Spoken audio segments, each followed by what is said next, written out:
Coastal communities around the world are using material from coconuts to reduce beach erosion. Long pieces from the outer shell of the coconut, known as coir, are often used with other materials to build barriers. The barriers are used to protect beaches from getting washed away by the force of waves. The coconut material is widely available and costs a lot less than barriers made of other materials such as wood, steel, or concrete. Coir material is processed and put together to form larger pieces. It is often held together with netting. In developing areas, old fishing nets can also be used. Some projects create living shorelines made from natural elements rather than hard materials. One is being built along part of an eroded riverbank in Neptune, New Jersey. The $1.3 million project is being financed by a mix of federal and local money by the American Littoral Society, a coastal environmental group.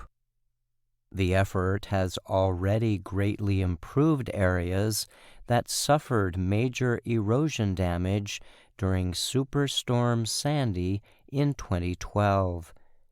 We're always trying to reduce wave energy while shielding the shoreline, said Tim Dillingham, the group's director. And whenever we can, we like to employ nature-based solutions. The coconut-based material is designed to biodegrade or break down over time.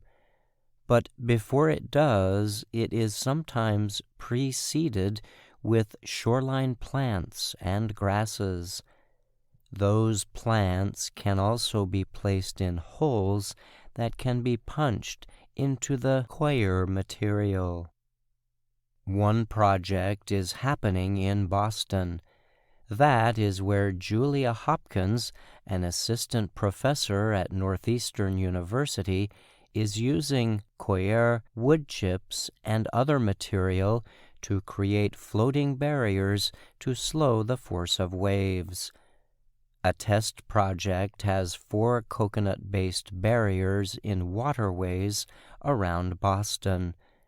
Hopkins imagines a network of hundreds or even thousands of mats linked together to protect wider areas. Hopkins is pleased with the results she has seen so far. She said the coconut material is not costly and is actually being recycled rather than being thrown away. 2 projects in East Providence, Rhode Island, used coconut material in 2020. The next year, 731 meters of damaged shoreline in New York's Jamaica Bay were treated through a project that also included coconut coir material. Similar projects have been carried out in the states of Delaware and Texas.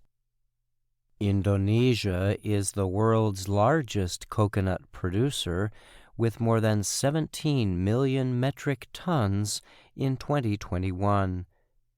Scientists from the oceanography program of Bandung Institute of Technology used coconut material to help build a seawall in a village in West Java in 2018. In southern Senegal, people on Dioga Island are using wooden structures and coconut material to reclaim eroded beaches. The method does not always work, however.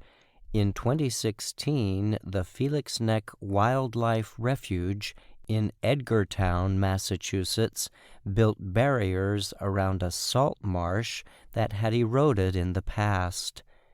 While the effort did help reduce erosion for a while, the material did not last long because of strong waves. Susan Bellicampi is the refuge's director. The project was really interesting in terms of what we wanted to do and how we adapted it, she said. It's not for every site. It has to be site-specific. It works in some places. It doesn't work in all places. In a similar way, coconut-based structures were recently used on Chapel Island in Nova Scotia, Canada, but they were damaged by bad weather. Lac des Patrouilles is a lake on Montreal's Nuns Island in Canada.